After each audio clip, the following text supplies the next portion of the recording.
talking. Frankly, it's not so much that I'm uncomfortable as I hate the sound of my own voice. So anyway, hopefully you're still listening. You haven't got to hate it yet, and we'll see how she goes. Product that I got here today, and when I open this up, you will see it at the same time I will. I went in search of a wood stove. A few years back, I bought a wood tent and a stove as a kit. It was a private deal, and the stove wasn't really a stove. It was a heater. It was a round unit. I won't get into describing it. I don't really know the name on it because there was no name came with it. I found similar units online, but it was, like I said, it wasn't a stove. It was a heater. And when I started using it, I found it wasn't so much a heater as it was a smoker. Our first night out, me and my son-in-law was in a woods tent, and at one point in time we couldn't see each other on each side of the woods tent. There was no smoke going up the chimney, but there was a awful lot coming out, and we just could not get it to draw. And without opening the door, finally you get a flame going, and even then it was a round surface on top, and your pot, kettle, whatever you put on top of the round surface barely touched the surface, so naturally it didn't cook well. So I figured if I'm going to keep using the tent, I'm going to have to get a different stove. I made a few modifications to that stove, but still it's not going to do what I wanted to do. So I started Googling and reading and Googling and reading and YouTubing, mostly YouTubing, and this is one of the first ones that I saw. Chuck Porter, Everything Outdoors. I'm sure a lot of you, if you're following anything outdoors, he's the guy to watch. He's got a great channel, and I'll put his link down below. He had this particular stove, and I thought it was neat. So I searched and Googled and searched and Googled.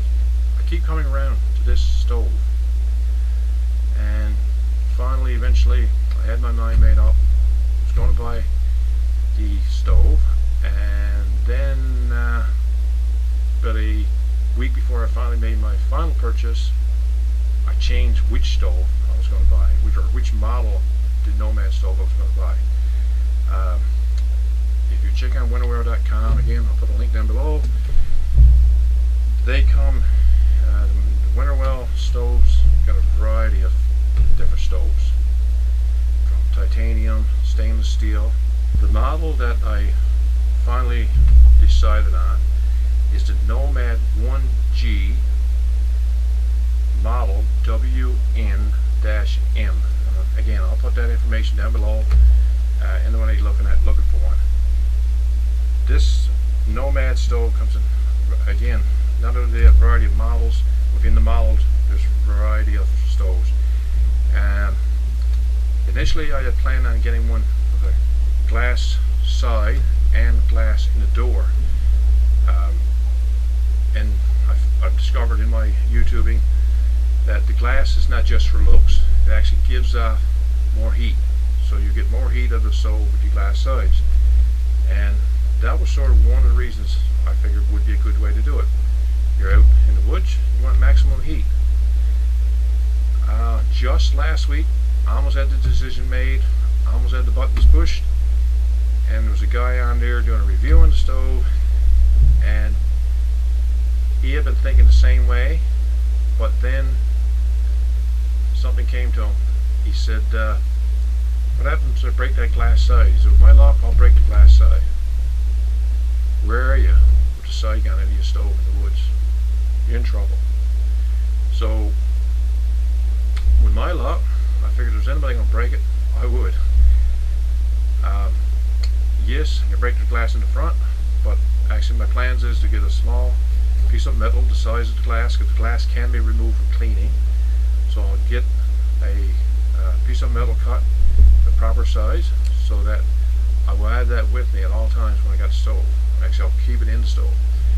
And when I use the stove in a break glass, I'll replace it with the plate until I get a replacement glass.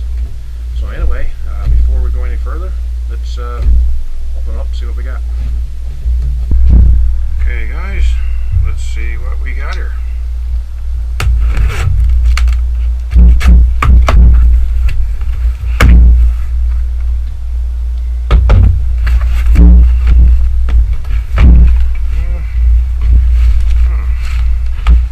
We got a box in a box.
Booklet.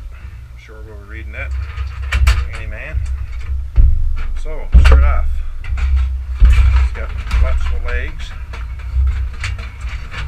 It's pretty noisy here.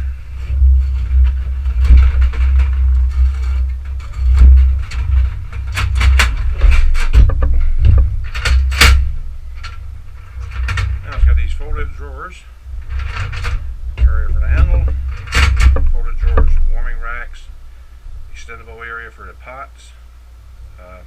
Okay, let's see if I can get the right angle here so that you see the stove, not me. That's what's important nowadays. So we'll open her up for the first time. This is the glass door that I was talking about earlier, and yeah, there's a screw adjustment here. Apparently you just take this screw out, glass slides out here, so I just need a little plate hook that size to carry around in the stove, and to break this, I'm good to go. So inside the stove is more styrofoam, but this is where you got your chimney.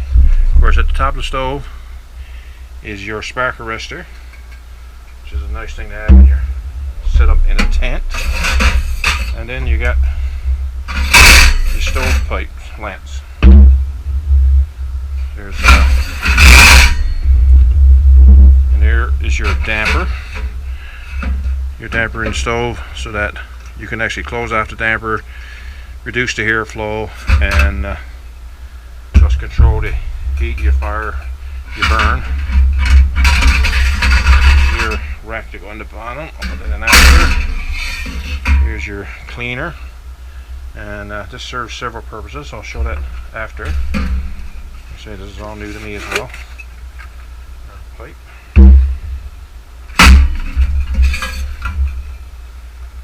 More styrofoam.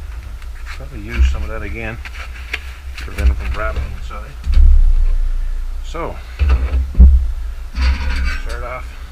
Just put the grate back in. So this grate is taken out to transfer the piping. But once the you reassemble the stove, take the piping out, you put this down, and apparently what goes on, I'll close the door. Here's your drafter door. So close this one, and here's your drafter door there, which you can pull draft. So the draft would go in underneath the grate and get your maximum airflow out type things for your maximum fire, of course.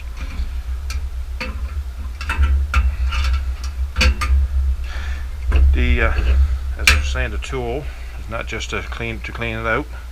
Apparently you can I'll get better at this when I use it. Let's hope. You can use the tool to control your drafter. Because I can imagine this can get pretty hot when the stove's going. So, and again, a bit of practice, I'll get it eventually. So you can open it wide open, and you can close it right up, less airflow, and eventually you'll figure out how to get the tool off.